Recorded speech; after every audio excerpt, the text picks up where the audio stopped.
What's up my Z fans, and welcome back to my first video. Since I'm quite busy, another what if called GoGoGohan is making my thumbnails and editing my videos. So a big shout out to him, not that he needs it, but anyways, without out the way, let's get into the what if Beerus woke up early. Hold on a second. First of all, I want to say a few things. Yes, it is me, GoGoGohan, and I quickly wanted to say that me, Gohan, Stealthy Saiyan, and many other what ifers have started a podcast channel. Link will be in the description below, but apart from that, I'ma let Gohan continue with his what if. See ya. We start off on a faraway planet placed on the edge of the universe 7. This planet was home to none other than the universe's own god of destruction, Beerus. He wakes up from his 100-year slumber and asks his assistant and trainer, Whis, what had happened while he was resting.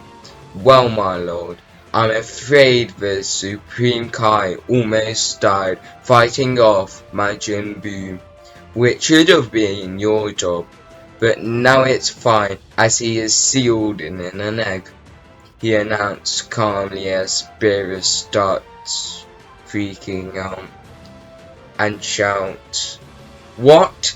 You're saying I almost died?" With Whis contently smiling and nodding. This makes Beerus get to work by telling Whis to take him to Frieza right now, as he needs to deal with him, so off they go towards Frieza. A few days later, on the other side of the universe, while that was happening, a baby boy called Kakarot was lying in his incubator with his mom, Guinea, at home, when all of a sudden his dad, Bardock, walks in the room.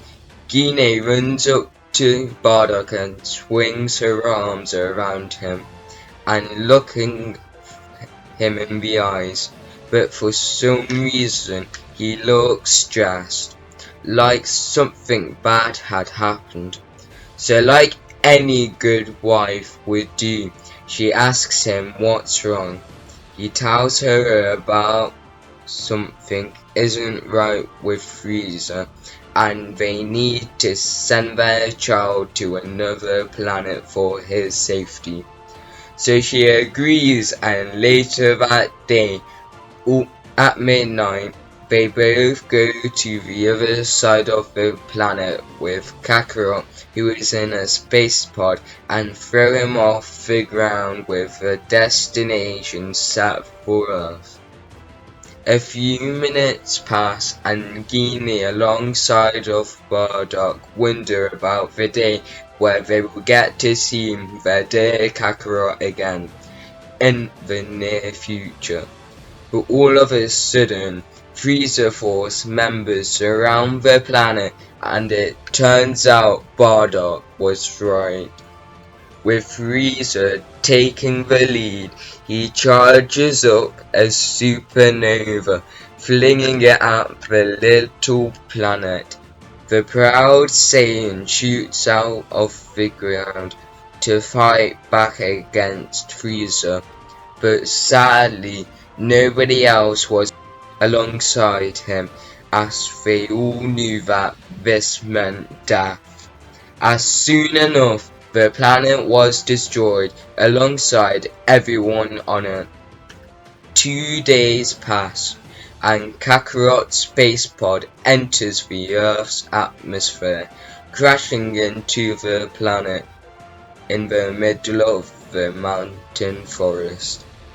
An old man was walking by, this being Grandpa Gohan, and when he sees this, he rushes towards the crash site to see what it was, when all of a sudden The pod opens and reveals a kind baby. As Gohan is about to walk off, he feels sorry for the boy and decides to take him back back home. A week passes and Gohan decides to take Goku for a long and calming walk, but midway he drops him on his head after seeing he had a tail, and quickly rushes him to the house, bandaging up and putting him in his bed to rest in his coma. 1 month passes and the boy finally opens his eyes, smiling at Grandpa Gohan and flipping out of his bed. From there on out, 11 years pass as the two fighters live peacefully until one terrible night when Goku couldn't sleep, so he decides to go outside and do some stargazing. But as you probably know, this is a big mistake. Goku looks at the full moon, his eyes go blank, and before he knows it, he is a great ape. Grandpa Gohan rushes out of the little house before it is crushed by the giant raging ape, whose target is now Gohan. He chases the old man, rushing him down the hill, destroying everything in his path, eventually catching up to Gohan and crushing him. The next morning, Goku wakes up, not having any memory of the events that occurred, and grieves greatly over his dead grandpa. 1 year later, over on Beerus' planet, a space pebble enters the planet and falls down through Beerus' window, hitting the alarm in his sleeping chamber, causing him to wake up. This annoys Beerus quite a bit, even making him threat Whis, but soon regrets that as he opens his eyes and remembers his place on the gods list. So after apologizing, he asks Whis about the Super Saiyan God, but Whis has no idea. He knows about the Saiyans, but at this point he doesn't even know about the Super Saiyan. So he thinks it's best to go and ask the Oracle Fish what he said. They go outside and call him. Like usual, he tells them that in 30 years, Beerus would meet his rival, have a fierce battle that shakes the universe.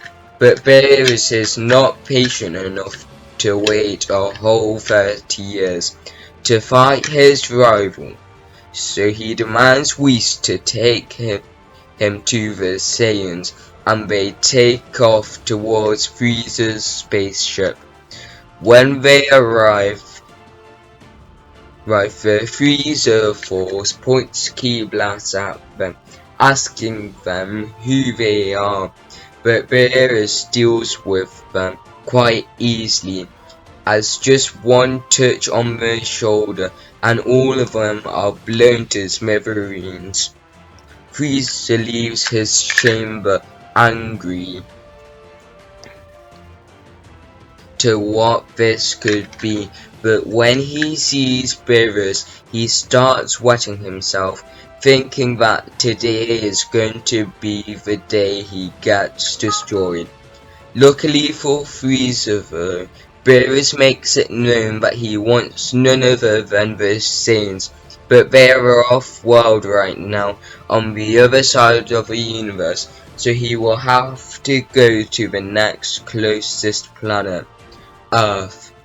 On their arrival, this is around the time that Goku meets Bulma, and the young teenage girl asks who they are, but Beerus just responds, gods.